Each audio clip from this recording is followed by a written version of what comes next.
दादा साहब हमारे साथ मौजूद हैं इस वक्त। सीनियर एंकर शहजाद इकबाल साहब भी हमारे साथ आ गए हैं। शहजाद इकबाल साहब, आपकी भी राय लेंगे। वफाकी वज़ीर इत्तलात अता तारड़ ने जो प्रेस कॉन्फ्रेंस की है और PTI पर पाबंदी लगाने का जो फैसला करने जा रही है हुकूमत, आपके ख्याल में इतना आसान होगा एक बड़ी सियासी जमात पर पाबंदी लगा देना? बहुत शुक्रिया जी। देखिए, अभी ये लड़ाई हुकूमत की तहरीक इंसाफ से नहीं रही है। ये लड़ाई हुकूमत अब लड़ रही है जुडिशरी से, और जुडिशरी को हेड ऑन लेने की कोशिश कर रही है। और इस तरह की तारीख में जब भी लड़ाई हुई है तो आपने देखा है कि परवेज मुशर्रफ की हुकूमत थी, वो भी इसका सामना नहीं कर सकी थी। और इसमें क्या मंतक है, क्या लॉजिक है, कुछ समझ नहीं आ रही है। एक ईगो का मसला लग रहा है। एक फैसला आया है सुप्रीम कोर्ट का, उसको कबूल करें, कबूल नहीं है तो रिव्यू में जाए। लेकिन उस पर आके जिस तरह की बैशिंग हो रही है, और सेंसलेस बैशिंग हो रही है, क्योंकि ये बार बार बता चुके हैं कि 11 जजेस सुप्रीम कोर्ट के ये कह चुके हैं कि पाकिस्तान तहरीके के इलेक्शन कमीशन ऑफ पाकिस्तान ने उनके फैसले की गलत तशरीह की थी। तो अगर गलत तशरीह की थी तो नून लीग तो खुद ये कहती रही है कि माजी में नवाज शरीफ के साथ जब जुडिशरी ने गलत किया तो उसको दुरुस्त करें। पीपल्स पार्टी भी इस बात पर मुतमईन है कि अगर माजी में सुप्रीम कोर्ट ने भी कुछ गलत किया है तो भुट्टो साहब के फैसले में उसको भी दुरुस्त करें। तो यहाँ पे एक अगर पूरे इलेक्शन को इस बात पर मुतनाज़ा बनाया गया कि इलेक्शन कमीशन ने उसकी तशरीह नहीं की थी फैसले की, तो फिर गलत को दुरुस्त क्यों नहीं होना चाहिए? हाँ, तरीकेकार पे आप बहस कर सकते हैं, लेकिन बहरहाल जो एंड नतीजा है वो तो यही निकलना था जो सुप्रीम कोर्ट के फैसले में आया है। तो इस वक्त जो गुस्सा है वो सुप्रीम कोर्ट को लेकर है, और गुस्सा किस बात, सुप्रीम कोर्ट को दूसरी अदालतों को लेकर है। लेकिन गुस्सा किस बात का होना चाहिए? आप सुने, राना सनाउल्लाह साहब शाहजेब खानजादा साहब के प्रोग्राम पे आके खुद ये तस्लीम कर चुके थे कि जो 3 सजाएं इमरान खान को मिली इलेक्शन से पहले, वो स्टैंड नहीं कर पाएंगी, क्योंकि जिस तरीके से मिली हैं, जो एक फेयर ट्रायल का प्रोसेस होता है वही पूरा नहीं किया। कहीं आपने गवाहों को मौका नहीं दिया, कहीं जो है आपने जो लास्ट स्टेटमेंट ली जाती है मुल्ज़मान से वो नहीं ली। आपने रात 10-11 बजे जाके इद्दत जैसे फैसले सुनाए। तो उनके नून लीग के खुद लोग ये कहते थे कि इससे तो हमें सियासी नुकसान हुआ है, PTI को सियासी फायदा हुआ है, और इवेंचुअली ये फैसले टिक भी नहीं पाएंगे। तो ये तो खुद उनकी पोजीशन रही है।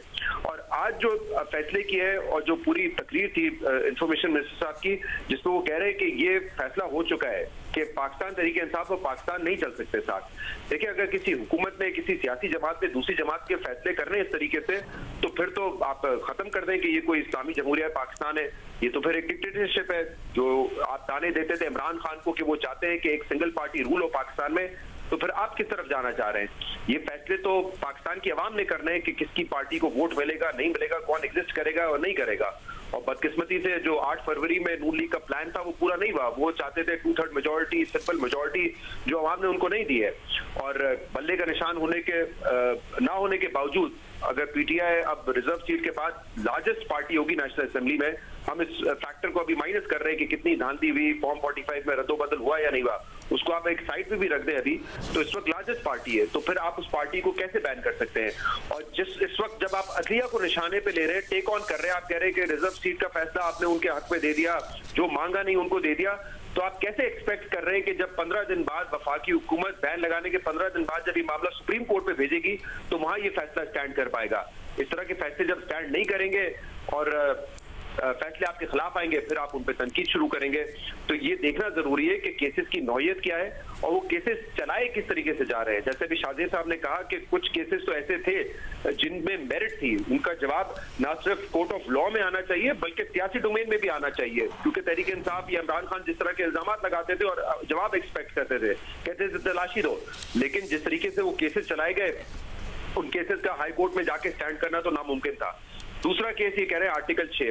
देखिए, इसमें तो मेरे ख्याल से उस वक्त भी जब ये मामला हुआ था तो सबने ही कहा था कि जो सुप्रीम कोर्ट का फैसला है 5-0 से ओवरटर्न कर दिए थे तमाम वो फैसले जो तहरीक इंसाफ ने किए थे।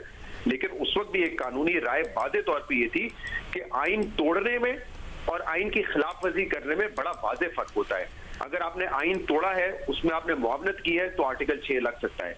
आइन की खिलाफ वर्जी की है जो कि गलत है, सुप्रीम कोर्ट ने उस पर ऑर्डर दे दिया, लेकिन वो उस पर आर्टिकल 6 नहीं लगता। ये मेरी एक नाकिस कानूनी राय है इस पे।